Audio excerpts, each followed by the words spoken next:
नमस्कार, मैं हूं केवल तामंग और आप देख रहे हैं खबर समय सिक्किम। सिक्किम के मुख्यमंत्री प्रेम सिंह तामंग इन दिनों देश भर में चर्चाओं में है। चर्चा उनके उस अनोखे अंदाज को लेकर है कि किस प्रकार प्रधानमंत्री नरेंद्र मोदी के ईंधन बचाओ अपील के बाद मुख्यमंत्री ने सिक्किम में कई कड़े नियम लागू किए हैं और सिर्फ लागू ही नहीं किए बल्कि खुद पैदल चलकर और टैक्सी में यात्रा कर राज्य के अन्य लोगों को भी प्रोत्साहित करते हुए वह नजर आए हैं। विपक्ष इन कदमों को जबरन थोपा गया नियम और एक सोचा समझा पीआर स्टंट बताकर आलोचना जरूर कर रहा है, लेकिन अगर मुख्यमंत्री का एक कदम केवल सोशल मीडिया की वाहवाही तक सीमित ना रहकर आम जनता और अधिकारियों को प्रेरित करता है तो इसमें कोई बुराई नजर नहीं आती है। सिक्किम का भूगोल प्राकृतिक रूप से जितना धनी है, कठिन रास्तों के कारण वहां निजी वाहनों पर निर्भरता उतनी ही ज्यादा है। सरकारी आंकड़ों के मुताबिक राज्य में 15,548 टैक्सियां और 6,474 मैक्सी कैब पंजीकृत हैं, जिनके अलावा हजारों निजी गाड़ियां और पर्यटकों के वाहन अलग से सड़कों पर चल रहे हैं। ऐसे में शहरों और अधिक भीड़भाड़ वाले क्षेत्रों में यदि पब्लिक ट्रांसपोर्ट को इसी तरह बढ़ावा देकर एक स्थायी स्वरूप दे दिया जाए तो ट्रैफिक जैम और प्रदूषण से सिक्किम का भविष्य सुधर सकता है।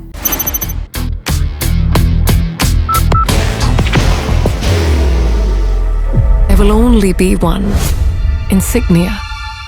भारत सरकार के ऊर्जा मंत्रालय और ब्यूरो ऑफ एनर्जी एफिशिएंसी की state energy efficiency action plan Sikkim 2023 की रिपोर्ट के अनुसार सिक्किम में कुल अंतिम ऊर्जा खपत का लगभग 62% हिस्सा केवल परिवहन क्षेत्र यानी कि ट्रांसपोर्टेशन सेक्टर में खर्च होता है। साफ है कि राज्य में परिवहन ही सबसे बड़ा ऊर्जा उपभोक्ता है, इसलिए ईंधन नियंत्रण और इलेक्ट्रिक वाहनों यानी कि ईवीज पर कड़े कदम उठाना वक्त की मांग भी है। बात इस बात पर जरूर होनी चाहिए, लेकिन चर्चा इस बात पर भी होनी चाहिए कि आलोचनाओं और विरोधों के बीच भी नेतृत्व करने वाले मुख्यमंत्री प्रेम सिंह तामंग को सिक्किम के अन्य मुद्दों पर भी एक उदाहरण सेट करते हुए कठोर कदम उठाने होंगे। बात इसी पर आज हम विस्तार से करेंगे, लेकिन इससे पहले चर्चा इस बात पर भी जरूर होनी चाहिए कि किस प्रकार धीरे धीरे पेट्रोल डीजल के दाम बढ़ रहे हैं, जो आने वाले दिनों में आम आदमी की कमर तोड़ देने के लिए काफी है। बात सिर्फ ईंधन की ही नहीं है, चर्चा इस बात पर भी होनी चाहिए कि कैसे पेपर लीक के मामलों ने कई वर्षों से करोड़ों छात्र छात्राओं के भविष्य के साथ खिलवाड़ किया है और यह सिलसिला रुकने का नाम नहीं ले रहा। सवाल यह भी है कि साल 2020 से देश भर में 80 करोड़ लोग मुफ्त अनाज ले रहे हैं, तो आखिर ऐसी आर्थिक स्थिति उत्पन्न कैसे हुई? डॉलर के मुकाबले रुपया हर दिन रिकॉर्ड स्तर पर गिर रहा है। इन सब परिस्थितियों को देखते हुए खाड़ी के देशों में चल रही समस्याओं का सहारा लेते हुए प्रधानमंत्री नरेंद्र मोदी ने देश से ईंधन और संसाधन बचत की अपील तो की है, लेकिन क्या सचमुच खाड़ी देशों के संकट के कारण ही भारत की स्थिति हुई है? यह बहस का विषय है, क्योंकि रुपया तो पहले से ही गिर रहा था और विदेशी निवेशकों ने पहले ही भारतीय बाजार से हाथ खड़े करने शुरू कर दिए थे। अब जब प्रधानमंत्री अगले दशक की चिंता कर रहे हैं और देश से रुपया बचाने की बात कह रहे हैं, ठीक उसी समय भारत की एक बड़ी कंपनी विदेशों में अरबों डॉलर का निवेश कर रही है।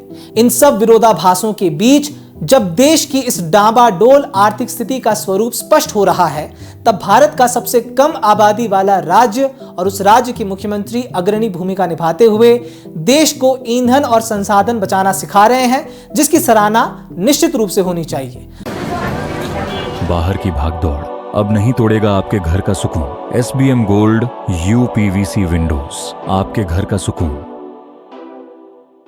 पश्चिम एशिया के संकट को देखते हुए प्रधानमंत्री नरेंद्र मोदी की ईंधन और संसाधन बचाओ की अपील के बाद सिक्किम के मुख्यमंत्री प्रेम सिंह तामंग ने न सिर्फ सिक्किम में कई कड़े नियम लागू किए, बल्कि खुद अपने आधिकारिक आवास मिंटोगैंग से पैदल चलकर गैंगटॉक के मनन केंद्र पहुंचे और वापसी एक सामान्य टैक्सी से भी की, जिसका वीडियो सोशल मीडिया में तेजी से वायरल है। इतना ही नहीं, सिक्किम प्रीमियर लीग के फिनाले में भी यानी कि बीते कल भी वह आम जनता की तरह सिटी रनर बस में सफर करते हुए नजर आए।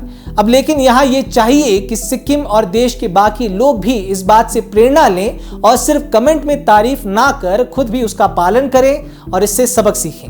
लेकिन इसी बीच मुख्यमंत्री प्रेम सिंह तामंग जो आलोचनाओं को सहते हुए भी कड़े फैसले लेने के लिए जाने जाते हैं, अगर वे वास्तव में राज्य का कायाकल्प करना चाहते हैं तो उन्हें सिक्किम के सबसे बड़े आंतरिक संकट यानी कि बढ़ती बेरोजगारी दर पर भी इसी दृढ़ता के साथ कदम उठाना होगा, क्योंकि बात सिर्फ ईंधन बचाने की प्रतीकात्मक सराहना तक सीमित नहीं रह सकती है। सिक्किम में 15 से 29 वर्ष के युवाओं के रोजगार के आंकड़े कोविड काल 2020 से 21 से 2025 तक राज्य के आर्थिक असंतुलन की एक बेहद ही चिंताजनक तस्वीर पेश करते हैं। आवधिक श्रम बल सर्वेक्षण यानी कि PLFS की 2025 और उससे पहले की रिपोर्ट्स का आकलन अगर करें तो कोविड महामारी के दौरान ग्रामीण सिक्किम एक मजबूत सुरक्षा कवच था और लोग कृषि की तरफ लौटे थे, जिससे बेरोजगारी दर न्यूनतम पुरुष 2.8%, महिला 1.6% पहुंची थी।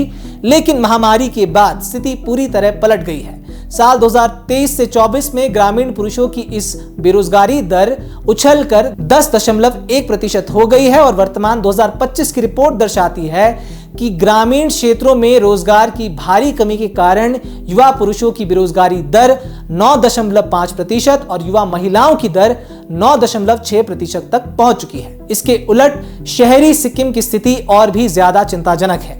शहरी पुरुषों ने तो महामारी के बाद खुद को संभाल लिया है, आंकड़ों से पता चलता है, और उनकी बेरोजगारी दर 9.1% से घटकर 2025 में केवल 5.3% पर आ गई है।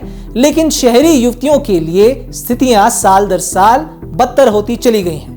कोविड से ठीक पहले यानी कि 2019 से 20 शहरी महिलाओं की बेरोजगारी दर केवल 8.2% थी, जो महामारी के दौरान 15.8% हुई। 2021-22 में 19.7% तक पहुंची और अब नवीनतम 2025 के आंकड़ों में 22.0% के चिंताजनक स्तर पर पहुंच चुकी है। साफ है कि आज शहरी सिक्किम की हर 5 में से 1 से अधिक कामकाजी युवती 22% बेरोजगार है। आंकड़े बताते हैं कि बाजार तो पटरी पर लौट आया और पुरुषों को काम भी मिल गया, लेकिन शिक्षित और आकांक्षी शहरी महिलाओं के लिए अवसरों के दरवाजे बंद होते जा रहे हैं। मुख्यमंत्री प्रेम सिंह तामंग का ईंधन बचाने के लिए पैदल चलना और बस टैक्सी का इस्तेमाल करना पर्यावरण और संसाधन के मोर्चे पर देश के लिए एक अनुकरणीय मॉडल बन सकता है।